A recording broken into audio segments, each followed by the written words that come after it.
అంతా అయిపోయింది. అంత హ్యాపీ. మీ పాప పెళ్లి సంబంధాలు అలాంటివి ఏమైనా ఈషాకి ఇప్పుడు 23, 24 మధ్యలో ఉంది. ఇంకొక 2 years తర్వాత చేస్తుంది. తన కాళ్ళ మీద నిలబడాలి.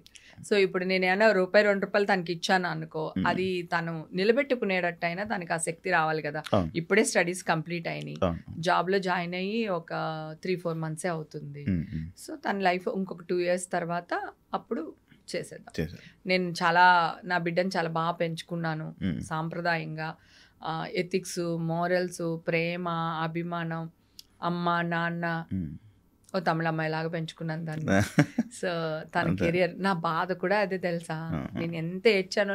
నా బిడ్డ ఈ స్టేజ్లో ఉంది, ఈ టైంలోనే మీరు నన్ను ఇంత చేస్తారు, ఇంత టార్గెట్ చేస్తారా. అసలు నిజం చెప్తున్నా, డ్రగ్స్ తీసుకున్న అబ్బాయిలు కానీ అమ్మాయిలు కానీ వాళ్ళ ఫోటోలు కానీ వాళ్ళ బయోడాటాలు కానీ బయట పెట్టకూడదు. ఎందుకంటే చిన్నపిల్లలు కదా వాళ్ళు, వాళ్ళ గురించినది పెడితే చిన్న పెద్ద బయట పెడితే వాళ్ళు ఏదన్నా వాళ్ళ ఒక ఫ్యామిలీ రోడ్డు మీదకి వచ్చేస్తుంది. అందరూ నాలాగా నోరేసుకుని పడరు, అందరూ నాలాగా వెయిట్ చేసి రిపోర్టులు రాగానే వచ్చి కూర్చుని మాట్లాడరు. నేను రిపోర్టులు చేయించుకోవడానికి ఢిల్లీ దాకా పంపించాల్సి వచ్చినాయి.